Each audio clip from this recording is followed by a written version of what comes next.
जीवन में आज तक पूरा प्रयास कर रहा हूँ कि श्री जी के और कृष्ण जी के सेवा में निरंतर मेरा एक-एक क्षण लग जाए। लेकिन मैं कभी शिकायत भगवान से या श्री जी से नहीं किया है। निरंतर सेवा में रहता हूँ, लेकिन पता नहीं है मार्गदर्शन के लिए आया हूँ। भयंकर पीड़ा हो रही है, भयंकर। किस बात की?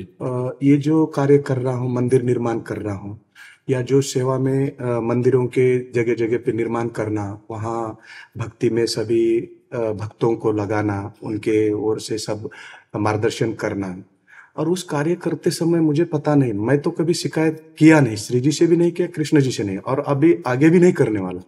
लेकिन पीड़ा इतनी क्यों हो रही है, वो चूक कहाँ हो रही है, ये अब तक समझ में नहीं आ रहा है और मैं कोई पाप करके भी बहुत उनको सुख मिल रहा है, इसके बारे में भी मुझे कुछ लेना-देना नहीं है। मैं समझता हूँ कि ये जो पीड़ा मिल रही है या किस कारण मिल रही है और ये पीड़ा का क्या उद्देश्य है कि इतना। पहली बात तो ये कि सिद्ध होके इस कार्यों में लगा जाता है, साधक होके नहीं लगा जाता। अभी आपको जो कार्य करना था वो कार्य आपने किया नहीं। जब तक आत्मानंद का, कृष्णानंद का अनुभव ना हो जाए तब तक व्यवहार में नहीं उतरना चाहिए। ये शुद्ध परमार्थ नहीं है। शुद्ध परमार्थ में पहले स्वरूप का बोध होना चाहिए। तो आप आत्मानंद में, भगवदानंद में निरंतर निमग्न रहते। अब क्या है, अर्थ का चिंतन, व्यवहार का चिंतन, ईंट पत्थर का चिंतन, व्यवस्था का चिंतन, तो ये सिद्ध पुरुषों का कार्य है। अब सब काम हो गया है तो लोग व्यवहार का आनंद, तो कोई चाहे नीचे पैर पड़े या ऊपर पैर पड़े कोई फर्क नहीं पड़ता, क्योंकि भुना हुआ चना है, उसमें अंकुरण होना नहीं। आप क्या प्रारंभ से लग गए? देखो, जहाँ प्रश्न कर रहे हो यहाँ अध्यात्म की केवल ऊंचाई की बात से हम आपको कह रहे हैं, नहीं संसार की ऊंचाई में तो अभी आप बैठे हुए हो। अपने लिए थोड़ी कुछ कर रहे हो, सब लोकहित के लिए कर रहे हो। लेकिन आपकी जो जीवन की मांग है, आप दूसरों के तो पेट भर रहे हो, लेकिन आप अपनी भूख मिटाने के लिए, तो फिर जलन तो होगी। श्री कृष्ण प्रेम, श्री कृष्णानुभूति, इसके बाद व्यवहार में उतर जाओ। मैं 3 सिद्धांतों से जी रहा हूँ आज तक। ईश्वर परम श्री कृष्ण सच्चिदानंद विग्रह अनादिरादि गोविंद सर्व कारणा कारण। वो श्रद्धा शब्द विश्वास एक बात समझो, वो यहाँ का विषय है। कृष्ण कहते ही रोमांच हो जाए, आंसू निकलने लगे। कृष्ण कहते ही सब कुछ भूल जाए। ब्रह्मादि के भोग सब विषम लागत, ताई नारायण ब्रज चंद्र की लगन लगी है जाए। मतलब एक व्याकुलता भगवान के लिए, हर समय भगवान का चिंतन। हमारे शब्दों को पकड़िए, अभी ईंट पत्थर का चिंतन होता है, रुपये का चिंतन होता है, डोनेशन कहाँ से आएगा, कैसी व्यवस्था, क्या व्यवस्था, ये सब व्यवहार का चिंतन होता होगा। तो फिर भूख तो है हमें कृष्णानंद की। सच्चिदानंद विग्रह का साक्षात्कार नहीं किया तो सच्चिदानंद विग्रह कहने से क्या होगा? शरीर आसक्ति आपकी पूर्ण है, अभी उस पर कोई फर्क नहीं पड़ा। जब हम अपनी दृष्टि से देख रहे हैं तो शरीर आसक्ति पूर्ण है, उसमें कोई फर्क नहीं पड़ा। व्यवहार आसक्ति पूर्ण है, उसमें कोई फर्क नहीं पड़ा। देखो, इस समय जैसे हम बात कर रहे हैं ना, तो आपके लिए सिर्फ बात कर रहे हैं। दूरादपाश स्वजनान, स्वजन कहने वाले इस शरीर संबंधियों का त्याग नहीं है, है नहीं, नहीं है। सुखमर्थ कोटिम, रुपये के द्वारा प्राप्त होने वाले करोड़ों प्रकार की चिंताएं वो हैं। और फिर सर्वेशु साधन वरिष्ठ चिरम निराशा, समस्त साधनों से भी चिरकाल तक नैराश्य को प्राप्त होकर श्री कृष्ण या किशोरी जी के चरणों का पूर्ण भरोसा और उसी में तन्मय, ये भी नहीं है। फिर कैसे? मैं निरंतर जब भी मैं पीड़ा में रहता हूँ, कष्ट में रहता हूँ, तो ये सत्य बात है। मैं कुंभ में भी एक दिन रहा था, मौनी अमावस्या के दिन। तो उसी कुंभ में जगत गुरु के साथ था, तो उसी में केवल पीड़ा हो रही थी इसी चीजों की और उसी वक्त जब भी मुझे चूंकि आपका हृदय पवित्र है ना, आप कोई अपवित्र हृदय के थोड़ी हो, पवित्र हृदय है। पर वो हृदय की जो मांग है वो भगवदानंद है, और छुट्टू पुट्टू ओस के चाटने से प्यास नहीं बुझती। आपकी मांग श्री कृष्ण है, आपकी प्यास श्री कृष्ण से आप जान नहीं पा रहे। नहीं, आप कोई पाप कर्म थोड़ी कर रहे हो कि आपका हृदय जलेगा। समझ रहे हो ना? महाराज जी इसमें एक चीज पूछना, महाराज जी बाहरी सत्क्रियाएं हो रही हैं, जैसे मंदिर आदि निर्माण हो रहा है, बट इन क्रियाओं का आंतरिक हाँ, वो नहीं, वो नहीं, वो नहीं, कैसे होगा महाराज जी? वो पहले एक बार हटना पड़ेगा, सबसे हटना पड़ेगा। अच्छा। हाँ महाराज जी स्वस्थ होने पे फिर स्वतः होंगी ये अगर भागवती क्रियाएं? हाँ, मतलब जैसे स्वयं भगवदानंद प्राप्त हो गया, अब वो जो कुछ चाहे जैसा चाहे हरि करवावे, उसका इससे कोई ताल्लुक नहीं होता। अगर ये 100 मंदिर एक साथ बनवाए तो कोई फर्क नहीं पड़ेगा, और ये फुटपाथ में पड़े रहे तो कोई फर्क नहीं पड़ेगा। तो पहले क्या करना चाहिए महाराज? पहले अपना कल्याण करो, पहले जग का कल्याण स्वयं होगा, पहले हमें भगवत प्राप्ति करनी चाहिए। उस कल्याण जो अभी हम जिस चेष्टा में लगे थे, उसका फल ये है कि जो वार्ता हो रही है हमारे। हाँ, क्योंकि मतलब सही ठिकाने पे निशाना नहीं लगेगा तो गोली फिर ही जाएगी। सही ठिकाने, अच्छा किसी और से पूछो तो बहुत सही चल रहे हैं।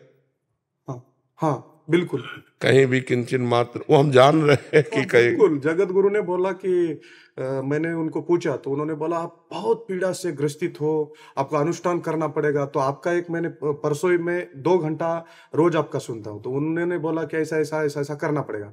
और आपने कहा था कि ये जो कलयुग है इसमें जो मिलावट सब है, घी ये सब, आप केवल नाम का जप करो। तो मैं 28 नामों का जप करता हूँ हर दिन 3 घंटा, और पूरा श्री जी का ध्यान करता हूँ। जब भी मुझे ऐसी पीड़ा होती है, मैं श्री जी का चिंतन करता हूँ तो आपका चेहरा शरीर पूरा मेरे सपने में आता है, और तब मुझे शांति मिलती है और उससे निकल जाता हूँ। लगता है कि मैं जो श्री जी की प्रयास कर रहा हूँ, मैं कुछ भी नहीं कर पा रहा हूँ, केवल मैं उस रास्ते का जाने का, श्री जी का, श्री कृष्ण जी का बचपन से भक्त हूँ, बचपन से सेवा कर रहा हूँ। लेकिन कमियां जो आपने बताई एकदम स्पष्ट बताई है। मैंने जैसा कुंभ में जगत गुरु जी के पास बैठा, उनसे बातचीत किया इस बारे में, तो उन्होंने बोला कि आपको अनुष्ठान करना होगा, आपको कुछ पहनाना होगा, तो आप आइए कुछ दूंगा। तो ये मुझे बहुत अजब लगा, गजब। हमारी जब दृष्टि जाएगी ना तो कह देंगे उठी उतारो, घड़ी उतारो। उतार दिया उतार दिया, वो बोलने से पहले उतार दिया।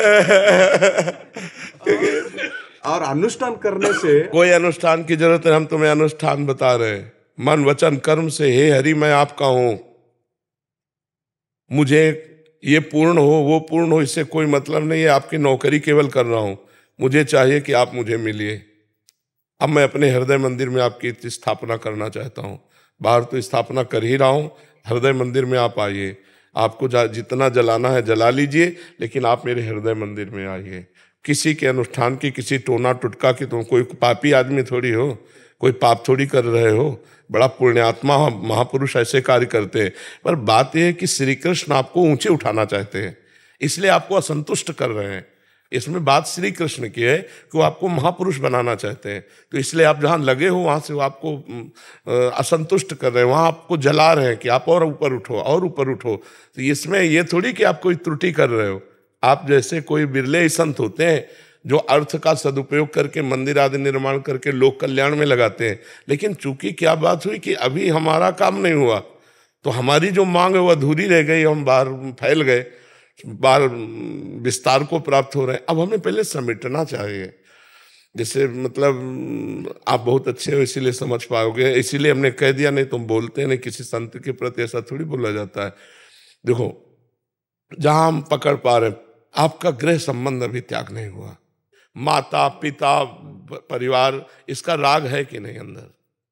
हाँ, माता पिता के प्रति बहुत भावुक रहता हूँ, बहुत इमोशनल रहता हूँ, उनसे अटैच। इसी को तो राग कहते हैं, इसी को तो मोह कहते हैं। सरल भाषा में गोस्वामी जी ने सबसे पहली बात कही, रामचंद्र जी अपने मुख से बोल रहे हैं, सबसे पहले माँ शब्द रखा, जननी जनक बंधु सुत दारा तन धन धाम सुहृद परिवारा। पहला ऑब्जेक्शन। दूसरा, धन पर महत्व बुद्धि है या नहीं? है। तीसरा, शरीर पर ममत्व है कि नहीं? आप देख लीजिए, है ना? बस इन्हीं तीनों को ऑपरेशन कर दो। अगर आनंद में मगन ना हो जाए तो मुझे बता देना। कोई कमी आप में नहीं, कोई त्रुटि आप में नहीं, कोई साधन में कमी नहीं कि आप कोई भ्रष्ट आदमी हो या गलत आदमी हो, ऐसा नहीं है। पर जो जिस ऊंचाई की मांग है आपके हृदय में, उसके लिए इन 3 बातों की आवश्यकता है। और ये घड़ी और अंगूठी आज के बाद मत पहनना। घड़ी को समय देखने के लिए रख लो, कभी कोई बाह्य श्रृंगार मत करना। किसी आभूषण का, धातु का श्रृंगार सन्यासी को उचित नहीं है। सन्यास, चूंकि आप सन्यास ले चुके हैं, अंगूठी है, सोने की जंजीर है या कड़े है, ये विषयी पुरुषों के होते हैं। अपने लिए यही तुलसी की माला, तुलसी, हाँ यही चीज, हाँ यही आभूषण है, यही अपने आभूषण है। मैं ऐसा इतना कुंभ में ऑस्ट्रेलिया से मेरे एक भक्त आए थे, ये इससे तो मेरा एक क्षण भी नहीं जाता था श्री जी के माला के बिना। वो रोने लगे मेरे पास आके, तो मैं उतार के दे दिया। हाँ, तो नहीं देना चाहिए, देना नहीं चाहिए था। बाद में मुझे वो नींद ही नहीं आया, और बार बार आपका स्मरण हो रहा था, सपने आ रहे थे, तो मैं तुरंत भागे भागे वृंदावन आ गया। वहां से यहाँ आ गया, फिर बरसाना गया, राजभोग लिया, और फिर यहाँ आके आपको मिलके खुशी हो गई। जैसे आपके जैसे कंठी है, आपकी माला है, झोली माला है, ये ब्रह्मा जी भी आके मांगे तो नहीं देना।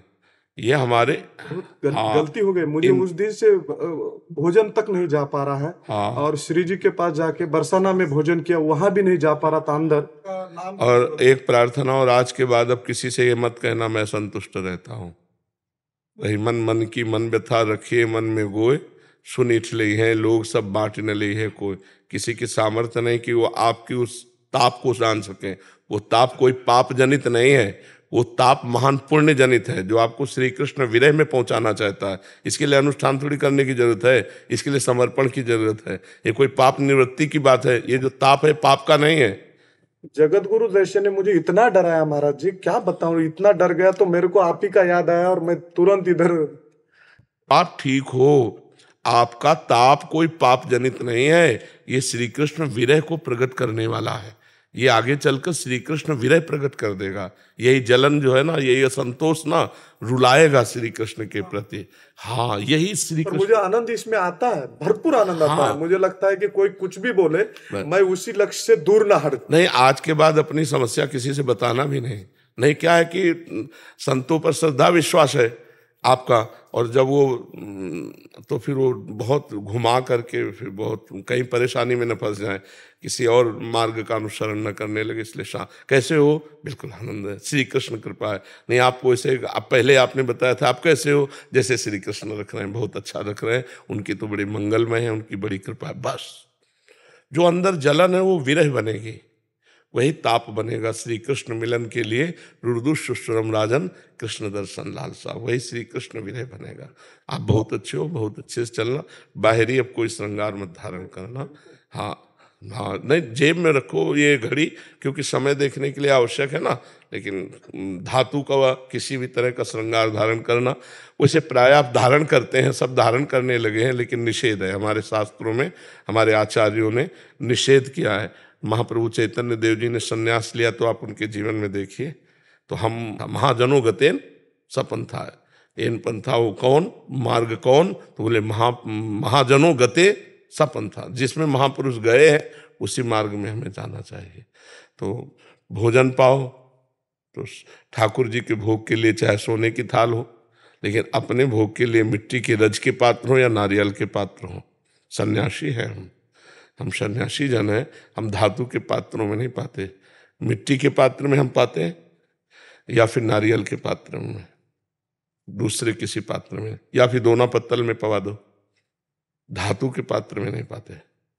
पहले मैं बचपन से परिवार के तरह से मैं शिल्पकार था, शिल्पी बनाता था। तो मैंने सोचा कि हमारे भगवान ने हमें यही एक सेवा दी है, तो उसे ग्रहण करके वो शिल्पी बनाना, मंदिर बनाना। तो कुछ सालों के बाद वो मंदिर बनाना रुका दिया, और इसी में लगे कि चलो अपने श्री जी के, और वो संकल्प मैंने हरिद्वार में ले लिया जल लेके कि 108 श्री जी के मंदिर और गौ माता के काना आश्रय के माध्यम से, और संस्था निकाला, सब कर दिया। तो मंदिर तो अभी निर्माण नहीं करता। उस समय जो सुख था वो बहुत था, लेकिन उससे कोई आनंद अंदर आता नहीं था। लेकिन आज जो कर रहा हूं, पीड़ा भी है, फिर भी मुझे बहुत ही आनंद है, जी क्योंकि मैं 1-2 महीना में तुरंत आता हूँ और आपके पास मैं ये चौथी बार आ रहा हूँ। जी ये चौथी बार है मेरी। जी जैसा पहले मंदिर का प्राण प्रतिष्ठा था तो आप ही का आशीर्वाद लेके गया मैं, और क्षण क्षण में मैं आपका स्मरण करता हूँ, और उसी से मुझे एक ऊर्जा, अलग से एक ऊर्जा निर्माण होती है, और उस समय मैं उस कार्य के लिए मुझे कभी भी मैं विचलित नहीं होता हूँ। जी और मैं ऐसे सोचता हूँ कि मैं राधा स्वरूप, मैं बोलता हूँ राधा और कृष्ण जी तो मुझे कभी मिलेंगे नहीं, मैं सामने मिलके वो भास कर रहा हूँ कि मुझे, हाँ बस वहां तक जाने के लिए पता नहीं, रास्ता दिख रहा नहीं है, लेकिन यहाँ तुरंत मिल पा रहे हैं। जी ऐसा भाव रख रख के जी। आगे का लक्ष्य। आप निश्चिंत रहो, आप ठीक चल रहे हो, बस ये जो पॉइंट बताया इन पर ध्यान दीजिए, वगैरह सब ठीक है, ठीक है।